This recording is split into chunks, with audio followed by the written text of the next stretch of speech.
ਜੀ ਸਤਿ ਸ਼੍ਰੀ ਅਕਾਲ ਸਾਥੀਓ, ਸਵਾਗਤ ਹੈ ਤੁਹਾਡੇ ਆਪਣੇ YouTube ਚੈਨਲ ਪੰਜਾਬੀ ਤਿਆਰੀ ਉੱਪਰ। ਸਾਥੀਓ, ਅੱਜ ਆਪਾਂ ਗੱਲ ਕਰਾਂਗੇ ਮੱਧਕਾਲੀ ਕਾਵਿ ਦੇ ਮਹੱਤਵਪੂਰਨ ਕਾਵਿ ਰੂਪ ਜਾਂ ਕਾਵਿ ਸਾਹਿਤ ਦੀ ਕਾਵਿਧਾਰਾ ਦੀ। ਉਹ ਹੈ ਜੀ ਕਿੱਸਾ ਕਾਵਿ। ਠੀਕ ਹੈ ਜੀ। ਕਿੱਸਾ ਕਾਵਿ ਜੋ ਹੈ ਮੇਨ ਤੌਰ 'ਤੇ ਜੀ ਇਹਦਾ ਆਰੰਭ ਮੰਨਿਆ ਜਾਂਦਾ ਗੁਰੂ ਨਾਨਕ ਕਾਲ ਤੋਂ। ਠੀਕ ਹੈ ਜੀ। ਅਤੇ ਇਹਨੂੰ 3 ਦੌਰਾਂ ਦੇ ਵਿੱਚ ਵੰਡਿਆ ਜਾਂਦਾ। ਪਹਿਲੇ ਦੌਰ ਦੇ ਕਵੀ, ਦੂਜੇ ਦੌਰ ਦੇ ਕਿੱਸਾਕਾਰ ਜਾਂ ਕਵੀ, ਅਤੇ ਤੀਸਰੇ ਦੌਰ ਦੇ ਕਿੱਸਾ ਕਾਵਿ ਜਾਂ ਕਵੀ। ਠੀਕ ਹੈ ਜੀ। ਅਤੇ ਇਹਨਾਂ ਦੇ ਵਿੱਚ ਇਹ ਹੈ ਜੀ, ਇਹਨਾਂ ਦਾ ਜਿਹੜਾ ਸਮਾਂ ਕਾਲ ਵੀ ਅਲੱਗ-ਅਲੱਗ ਇਹਨਾਂ ਨੇ ਕੀਤਾ ਹੋਇਆ। ਜਿਹੜੇ ਪਹਿਲੇ ਦੌਰ ਦੇ ਆ ਉਹ ਹੈ ਜੀ 1500 ਤੋਂ ਲੈ ਕੇ 1700 ਤੱਕ। ਇਹਦੇ ਵਿੱਚ ਜਿਹੜੇ ਪ੍ਰਮੁੱਖ ਹੁੰਦੇ ਆ ਉਹ ਹੈ ਦਮੋਦਰ, ਪੀਲੂ, ਹਾਫਿਜ਼ਵਰ, ਖੁਰਦਾਰ। ਜਿਹੜੇ ਦੂਸਰੇ ਦੇ ਆ ਜੀ ਉਹ ਹੈ 1700 ਤੋਂ ਲੈ ਕੇ 1900 ਤੱਕ। ਉਹ 'ਚ ਹੈ ਜੀ ਮੁਕਬਲ, ਵਾਰਿਸ ਅਤੇ ਹਾਮਦ। ਠੀਕ ਹੈ ਜੀ। ਅਤੇ ਅੱਗੇ ਹੈ ਜੀ ਤੀਜੇ ਦੌਰ ਦੇ ਜਿਹੜੇ ਪ੍ਰਮੁੱਖ ਹੈ ਜੀ, ਉਹੀ ਦੱਸ ਰਿਹਾ ਮੈਂ। 1800 ਤੋਂ ਲੈ ਕੇ 1900 ਤੱਕ। ਇਹ 'ਚ ਹਾਸ਼ਮ ਹੈ ਜੀ, ਅਹਿਮਦ ਯਾਰ ਹੈ, ਇਮਾਮ ਬਖਸ਼ ਹੈ, ਕਿਸ਼ਨ ਸਿੰਘ ਆਰਿਫ ਹੈ ਅਤੇ ਕਾਦਰ ਯਾਰ ਹੈ। ਠੀਕ ਹੈ ਜੀ। ਇਹ ਮੇਨ ਨੇ। ਇਹਨਾਂ ਤੋਂ ਬਿਨਾਂ ਕਾਫੀ ਹੋਰ ਵੀ ਨੇ, ਉਹ ਤੁਹਾਨੂੰ ਮੈਂ ਅੱਗੇ ਜਾ ਕੇ ਕਰਵਾ ਦਾਂਗਾ। ਵੈਸੇ ਮੇਨ ਬਾਰੇ ਤੁਹਾਨੂੰ ਦੱਸਣਾ ਸੀ ਕਿ 3 ਦੌਰਾਂ ਦੇ ਵਿੱਚ ਇਹਨਾਂ ਨੂੰ ਵੰਡਿਆ ਜਾਂਦਾ। ਅਤੇ ਅੱਗੇ ਆਪਾਂ ਹੁਣ ਚੱਲਦੇ ਹਾਂ ਜੀ ਕਿ ਕਿੱਸਾ ਕਾਵਿ ਦੀ ਉਤਪਤੀ ਕਿੱਥੋਂ ਹੋਈ ਹੈ। ਠੀਕ ਹੈ ਜੀ। ਕਿੱਸਾ ਸ਼ਬਦ ਦੀ ਉਤਪਤੀ ਕਿੱਥੋਂ ਹੋਈ ਆ, ਇਹਦੇ ਬਾਰੇ ਆਪਾਂ ਥੋੜ੍ਹਾ ਜਿਹਾ ਡਿਸਕਸ ਕਰਦੇ ਹਾਂ। ਇਹਦੇ ਵਿੱਚ ਜਿਹੜਾ ਕਿੱਸਾ ਸ਼ਬਦ ਹੈ, ਸੰਸਕ੍ਰਿਤ ਦਾ ਜਿਹੜਾ ਸ਼ਬਦ ਹੈ ਕਥਾ, ਉਹਦੇ ਤੋਂ ਇਹਦੀ ਉਤਪਤੀ ਮੰਨੀ ਜਾਂਦੀ ਹੈ। ਅਤੇ ਜਿਹੜਾ ਕਥਾ ਸ਼ਬਦ ਹੈ ਉਹਦਾ ਅਰਥ ਹੁੰਦਾ ਹੈ ਜੀ ਕਹਾਣੀ।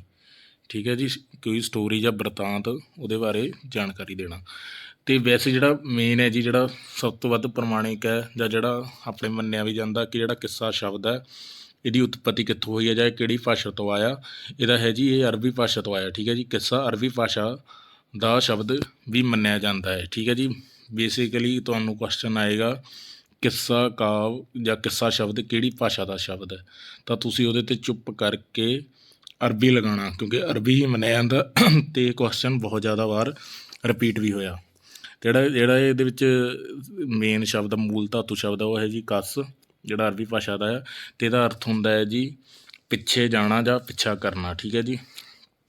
ਅੱਗੇ ਹੈ ਜੀ ਜਿਹੜਾ ਕਿੱਸਾ ਕਾਵਿ ਹੈ, ਜਿਹੜਾ ਫਾਰਸੀ ਦੀ ਮਨਸਵੀ ਆ ਉਹਦੇ ਤੋਂ ਬਹੁਤ ਪ੍ਰਭਾਵਿਤ ਰਿਹਾ। ਠੀਕ ਹੈ ਜੀ। ਮਨਸਵੀ ਦੇ ਵਿੱਚ 2 ਰੂਪ ਪ੍ਰਚਲਿਤ ਨੇ।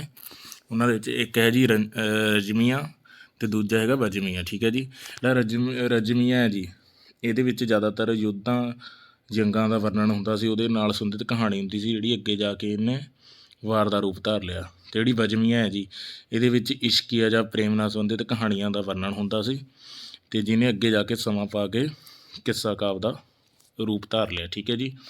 ਜਿਹੜਾ ਹਿੰਦੀ ਹੈ, ਹਿੰਦੀ ਦੇ ਵਿੱਚ ਕਿੱਸੇ ਨੂੰ ਜੀ ਅਖਿਆਨ ਜਾਂ ਪ੍ਰੇਮ ਅਖਿਆਨ ਕਹਿ ਦਿੰਦੇ ਆ।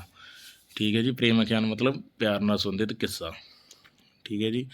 ਜਿਹੜਾ ਇੱਕ ਮਾਲਵਾ ਆਪਣਾ ਖੇਤਰ ਹੈ ਜੀ, ਮਾਲਵੇ ਦੇ ਵਿੱਚ ਕਿੱਸੇ ਨੂੰ ਕਿਹੜੇ ਸ਼ਬਦ ਨਾਲ ਜਾਣਿਆ ਜਾਂਦਾ? ਇਹ ਕੁਐਸਚਨ ਬਹੁਤ ਵਾਰ ਰਿਪੀਟ ਹੋ ਚੁੱਕਿਆ, ਇਸ ਕਰਕੇ ਇਹਨੂੰ ਸਪੈਸ਼ਲ ਐਡ ਕੀਤਾ ਮੈਂ। ਇਹਨੂੰ ਕਿਹਾ ਜਾਂਦਾ ਜੀ ਚਿੱਠਾ। ਠੀਕ ਹੈ ਜੀ। ਚਿੱਠਾ ਕਿਹਾ ਜਾਂਦਾ ਮਾਲਵੇ ਵਿੱਚ। ਜੇ ਤੁਹਾਡੇ ਬਜ਼ੁਰਗ ਕੋਈ ਕਿੱਸਾ ਜਾਂ ਲਿਟਰੇਚਰ ਪੜ੍ਹਨ ਦੇ ਸ਼ੌਕੀਨ ਰਹੇ ਉਹਨਾਂ ਤੋਂ ਤੁਸੀਂ ਪੁੱਛ ਸਕਦੇ ਹੋ। ਅਤੇ ਮਾਲਵੇ ਦੇ ਘਰਾਂ ਵਿੱਚ ਆਮ ਹੀ ਚਿੱਠਾ ਮਿਲ ਜਾਂਦਾ ਸੀ, ਲੋਕ ਪੜ੍ਹਦੇ ਸੀ ਆਪਣੇ ਘਰਾਂ ਵਿੱਚ। ਠੀਕ ਹੈ ਜੀ। ਅਤੇ ਇਹਦੇ ਨਾਲ ਹੀ ਜੀ ਇੱਕ ਮੋਹਨ ਸਿੰਘ ਦੀਵਾਨਾ ਦੇ ਅਨੁਸਾਰ ਜਿਹੜਾ ਕਿੱਸਾ ਆ ਇੱਕ ਕਲਪਿਤ ਵਾਰਤਾ ਆ, ਮਤਲਬ ਮਨ ਘੜਤ ਵਾਰਤਾ ਆ ਇਹ ਇੱਕ। ਅਤੇ ਉਹਨਾਂ ਨੇ ਕਿਹਾ ਜਿਹੜਾ ਸਭ ਤੋਂ ਪਹਿਲਾਂ ਜਿਹੜਾ ਕਿੱਸਾ ਲਿਖਣ ਵਾਲਾ ਕਵੀ ਹੋਇਆ ਉਹ ਸੀਗਾ ਪੁੱਛਿਆ। ਠੀਕ ਹੈ ਜੀ।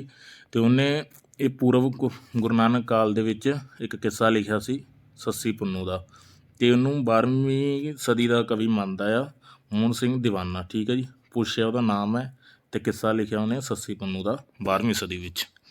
ਠੀਕ ਹੈ ਜੀ। ਅਤੇ ਅੱਗੇ ਹੁਣ ਆਪਾਂ ਇਹਦੇ ਬਾਰੇ ਮੇਨ ਜਾਣਨ ਤੋਂ ਬਾਅਦ ਆਪਾਂ ਇਹਨਾਂ ਦੇ ਕਿੱਸਾ ਕਾਵਿ ਦੇ ਜਿਹੜੇ ਲੱਛਣਾਂ ਜਾਂ ਵਿਸ਼ੇਸ਼ਤਾਵਾਂ ਨੇ ਉਹਨਾਂ ਬਾਰੇ ਆਪਾਂ ਥੋੜ੍ਹਾ ਜਿਹਾ ਡਿਸਕਸ ਕਰਾਂਗੇ। ਅਤੇ ਇਹਦੇ ਵਿੱਚ ਜੀ ਸਭ ਤੋਂ ਪਹਿਲਾਂ ਜਿਹੜਾ ਇਹਦਾ ਕਿੱਸਾ ਦਾ ਲੱਛਣ ਆ ਜਾਂ ਵਿਸ਼ੇਸ਼ਤਾ ਆ ਉਹ ਹੈ ਜੀ ਮੰਗਲਾਚਰਨ।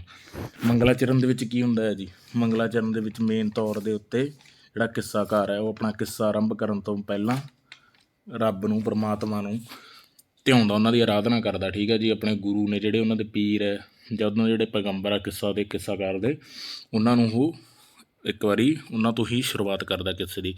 ਕਿਉਂ ਕਰਦਾ? ਕਿ ਜਿਹੜਾ ਦੇਖੋ ਆਪਾਂ ਵੀ ਕੋਈ ਚੰਗਾ ਕੰਮ ਕਰਨ ਲੱਗਦੇ ਹਾਂ, ਪਹਿਲਾਂ ਆਪਾਂ ਰੱਬ ਦਾ ਨਾਮ ਲੈਂਦੇ ਹਾਂ, ਅਰਦਾਸ ਕਰਦੇ ਹਾਂ ਤਾਂ ਜੋ ਸਾਡਾ ਜਿਹੜਾ ਕੰਮ ਹੈ ਉਹ ਸਫਲਤਾਪੂਰਵਕ ਹੋ ਜਾਏ। ਇਸੇ ਤਰ੍ਹਾਂ ਜਿਹੜਾ ਕਿੱਸਾ ਆ ਉਹ ਸ਼ੁਰੂ ਕਰਨ ਤੋਂ ਪਹਿਲਾਂ ਕਿਸੇ ਦੀ ਸਫਲਤਾ ਲਈ ਕਿੱਸਾਕਾਰ ਵੱਲੋਂ ਕਿਸੇ ਦੇ ਸ਼ੁਰੂ ਵਿੱਚ ਜਿਹੜੇ ਪ੍ਰਮਾਤਮਾ ਆ, ਰੱਬ ਹੈ, ਉਹਦੇ ਪੈਗੰਬਰ ਹੈ ਜਾਂ ਗੁਰੂ ਨੇ, ਉਹਨਾਂ ਦੀ ਆਰਾਧਨਾ ਕਰਦਾ, ਉਹਨਾਂ ਦੀ ਉਸਤਤ ਕਰਦਾ। ਠੀਕ ਹੈ ਜੀ। ਅਤੇ ਇੱਥੇ ਇੱਕ ਮੈਂ ਮੰਗਲਾਚਰਨ ਲਿਆ ਵੀ ਹੋਇਆ ਜੀ ਹੀਰ ਵਾਰਿਸ ਦੇ ਵਿੱਚੋਂ, ਉਹਦਾ ਤੁਹਾਨੂੰ ਮੈਂ ਪੜ੍ਹ ਕੇ ਸੁਣਾ ਦੇਣਾ। ਅਵਲ ਹਮਦ ਖੁਦਾ ਦੀ ਵਰਦ ਕੀਜੇ, ਇਸ਼ਕ ਕੀਤਾ ਸੂ ਜਗ ਦੇ ਮੂਲ ਮੀਆਂ। ਇਹ ਕਈ ਵਾਰ ਆ ਵੀ ਜਾਂਦੀਆਂ ਲਾਈਨਾਂ ਕਿ ਕੀ ਹੈ, ਮਹਾਤਮਾ ਹੈ, ਮੰਗਲਾਚਰਨ ਹੈ, ਕੀ ਹੈ ਇਹ, ਤਾਂ ਤੁਸੀਂ ਚੁੱਪ ਕਰਕੇ ਇਹਦਾ ਲਗਾਉਣਾ ਹੈ ਜੀ ਇਹ ਮੰਗਲਾਚਰਨ ਹੈ। ਅੱਗੇ ਹੈ ਜੀ ਇਹਦਾ ਦੂਸਰਾ ਲੱਛਣ ਕਿੱਸਾ ਲਿਖਣ ਦਾ ਕਾਰਨ ਜਾਂ ਫਰਮਾਇਸ਼। ਅਤੇ ਦੂਸਰੇ ਨੰਬਰ 'ਤੇ ਫਿਰ ਜਦ ਕਿੱਸਾਕਾਰ ਅੱਗੇ ਵੱਧਦਾ ਹੈ ਤਾਂ ਉਹ ਦੱਸਦਾ ਹੈ ਕਿ ਕਿੱਸਾ ਉਹਨੇ ਲਿਖਿਆ ਕਿਉਂ ਆ। ਉਹਨੇ ਕਿਸੇ ਦੀ ਫਰਮਾਇਸ਼ 'ਤੇ ਲਿਖਿਆ ਜਾਂ ਕਿਸੇ ਦੇ ਕਹੇ 'ਤੇ ਲਿਖਿਆ, ਉਹਦੇ ਬਾਰੇ ਉਹ ਜ਼ਿਆਦਾ ਦੱਸਦਾ ਹੈ ਅੱਗੇ ਜਾ ਕੇ। ਠੀਕ ਹੈ ਜੀ, ਇਹ ਵੀ ਇਹਦਾ ਲੱਛਣ ਹੈ ਇੱਕ। ਅੱਗੇ ਹੈ ਜੀ ਕਥਾ ਜਾਂ ਮੂਲ ਪਾਠ। ਉਸ ਤੋਂ ਅੱਗੇ ਜਾ ਕੇ ਜੀ ਕਥਾਨਕ ਆ ਜਾਂਦਾ ਉਹਦਾ, ਅਤੇ ਉਹਦਾ ਮੂਲ ਪਾਠ ਆ ਜਾਂਦਾ। ਕਥਾਨਕ ਦੇ ਵਿੱਚ ਕੀ ਹੁੰਦਾ ਜੀ, ਜਿਹੜੀਆਂ ਕਿੱਸੇ ਦੇ ਵਿੱਚ ਜਿਹੜੀਆਂ ਮੇਨ ਘਟਨਾਵਾਂ ਨੇ, ਜਿਹੜੀਆਂ ਤਰਤੀਬਵਾਰ ਵਾਪਰਦੀਆਂ, ਉਹਨੂੰ ਕਥਾਨਕ ਕਿਹਾ ਜਾਂਦਾ। ਅਤੇ ਉਸ ਤੋਂ ਅੱਗੇ ਇਹ ਕਿੱਸੇ ਦੇ ਵਿੱਚ ਕਥਾਨਕ ਸ਼ਾਮਿਲ ਕੀਤਾ ਗਿਆ ਹੁੰਦਾ। ਉਸ ਤੋਂ ਅੱਗੇ ਹੈ ਜੀ ਕਰਾਮਾਤੀ ਅੰਸ਼।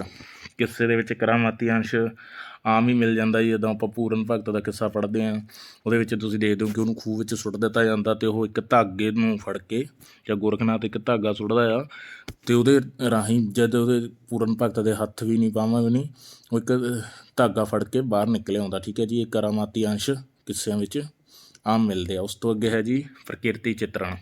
ਪ੍ਰਕਿਰਤੀ ਚਿੱਤਰਣ ਕੀ ਹੈ ਜੀ, ਉਸ ਵੇਲੇ ਦਾ ਇਨਵਾਇਰਮੈਂਟ, ਕਿਸ ਤਰ੍ਹਾਂ ਉੱਥੇ ਕਿਹੜੇ ਕਿਹੜੇ ਦਰਖਤ ਨੇ, ਜਿੱਦਾਂ ਜੰਡ ਦਾ ਜ਼ਿਕਰ ਵਾਰ-ਵਾਰ ਆਉਂਦਾ ਆ ਜਦ ਆਪਾਂ ਮਿਰਜ਼ਾ ਸਾਹਿਬਾ ਪੜ੍ਹਦੇ ਹਾਂ।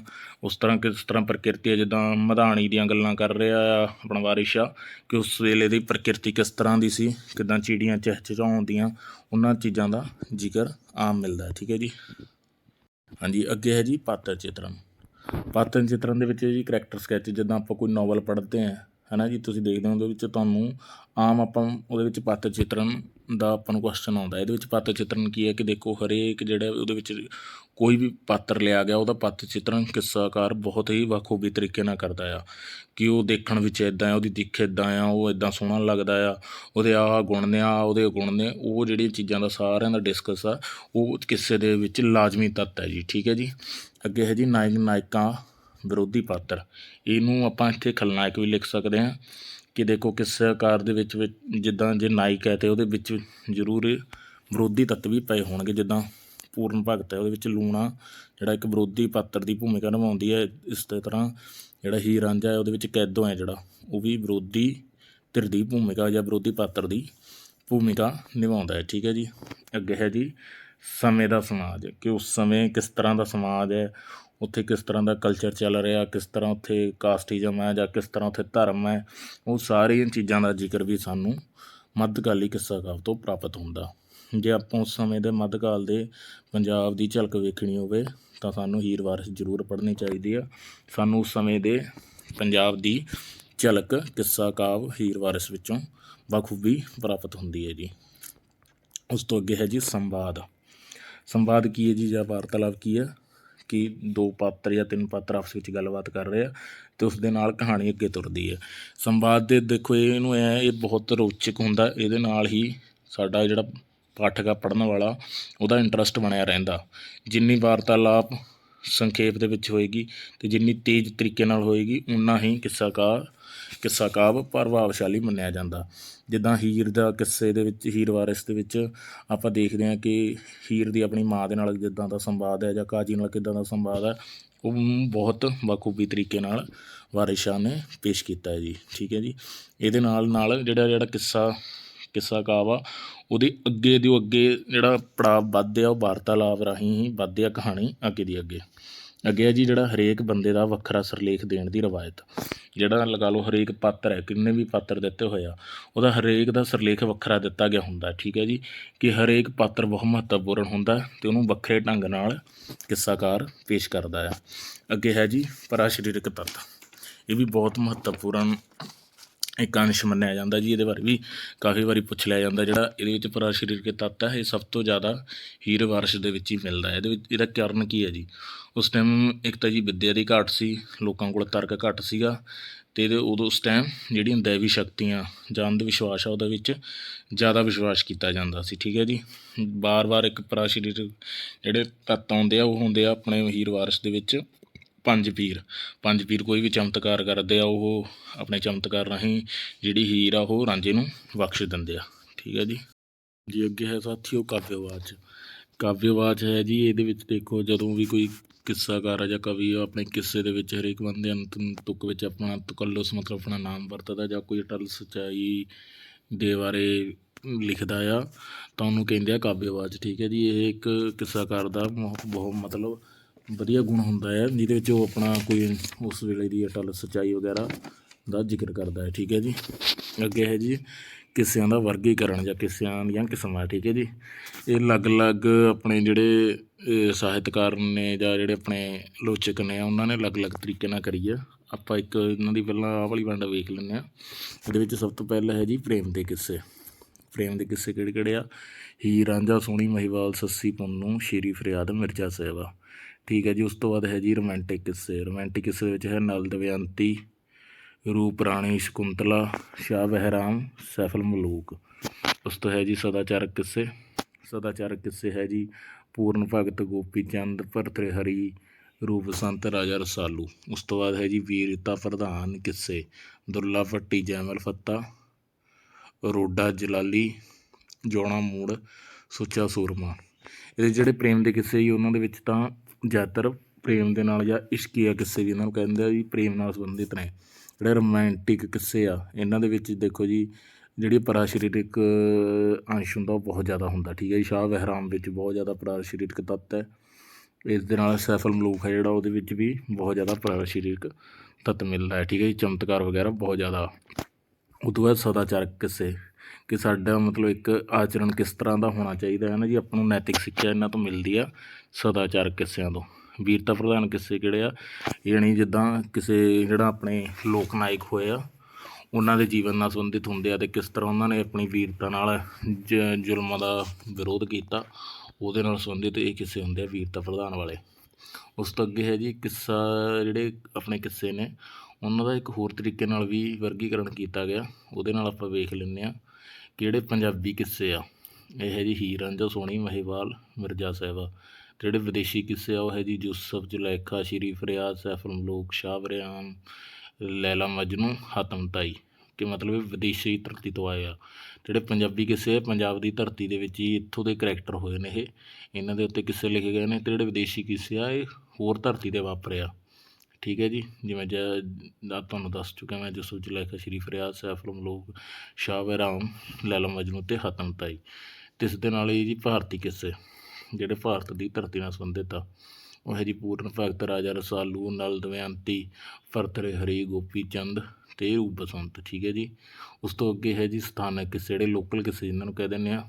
ਉਹਦੇ 'ਚ ਹੈ ਜੀ ਜੱਗਾ ਡਾਕੂ, ਸੱਚਾ ਸੂਰਮਾ, ਜਿਉਣਾ ਮੋੜ, ਬੇਗੋਨਾਰ, ਸ਼ਾਮੋਨਾਰ ਅਤੇ ਕਾਕਾ ਪ੍ਰਤਾਪੀ, ਰਤਨੀ ਸੁਨਿਆਰੀ, ਭਾਈ ਵਧੀ ਚੰਦ।